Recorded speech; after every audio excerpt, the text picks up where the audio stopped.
ఇకో Tejas world class electric bike అతి తక్కువ ధరలోనే.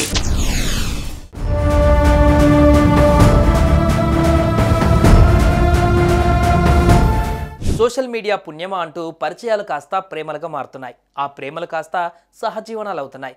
ఆ సహజీవనం చావులతో ఎండ్ అవుతుంది. ఢిల్లీ శివార్లో దొరికిన కాలిపోయిన యువతి మృతదేహం కూడా ఇదే నేపథ్యంలో కడతేరిపోయింది.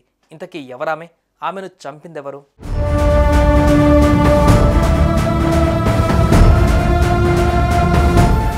ఇదిగో ఇక్కడ ఫోటోలో మనం చూస్తున్న ఈ యువతి పేరు శిల్పా పాండే. వయస్సు 25 ఏళ్లు. ఉత్తరప్రదేశ్ రాష్ట్రం గజియాబాద్కు చెందిన ఈ యువతి కొంతకాలం కిందట తమకు సమీప బంధువైన 22 ఏళ్ల అమిత్ తివారీ అనే యువకుడితో ఇన్స్టాలో చిట్ చాట్ ప్రారంభించింది. ఆర్డినరీ చాట్ కాస్త లవ్ చాట్గా మారిపోయింది.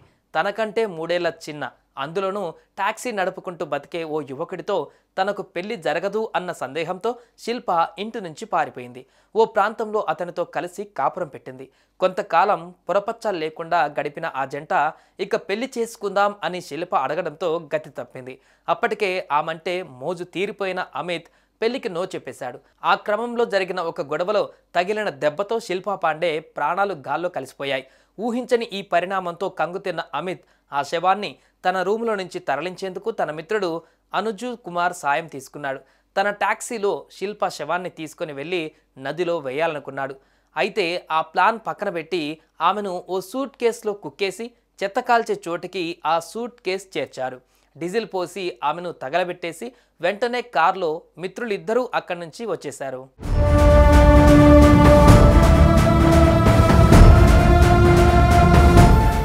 ఎవరో ఆ ప్రాంతంలో సగం కాలిన శిల్పా శవాన్ని చూశారు. వెంటనే పోలీసులకు ఫోన్ చేశారు. కేసు నమోదు చేసిన పోలీసులు ఆ ప్రాంతంలో సీసీ ఫుటేజీలను సేకరించారు. అక్కడ తిరిగిన వాహనాల వివరాలను ఆటోమేటిక్ నెంబర్ ప్లేట్ రికగ్నైజేషన్ ద్వారా సేకరించారు. ఆ కారు లోని అనే ప్రాంతంలోని ఒక వ్యక్తిదని తేలింది. అయితే ఆ కారును ఇటీవల తాను అమిత్ తివారీ అనే వ్యక్తికి అమ్మినట్లుగా అతను చెప్పడంతో అడ్రస్ తీసుకుని అమిత్ తివారీ ఉంటున్న ఇంటికి వెళ్లారు. అతన్ని అదుపులోకి తీసుకుని తమదైన స్టైల్లో ప్రశ్నించడంతో అసలు విషయం మొత్తం కూడా బయటపెట్టాడు అమిత్. ఇక పెళ్లి కోసం తనను సతాయించడంతోనే ఆమెను చంపేసినట్లుగా ఒప్పుకున్నాడు. దీంతో కేసు మిస్టరీ వీడింది.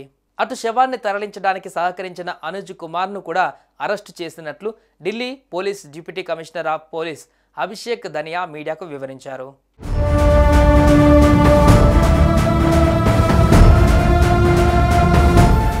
అందరూ నిద్రపోయే వేళ అర్ధరాత్రి చీకట్లో ఎవ్వరూ చూడకుండా శవాన్ని వదిలించుకుందామనుకున్న హంతకుల ఆట అత్యాధునిక సాంకేతిక పరిజ్ఞానాన్ని అందిపుచ్చుకున్న పోలీసుల ముందు సాగదని మరోసారి రుజువైంది.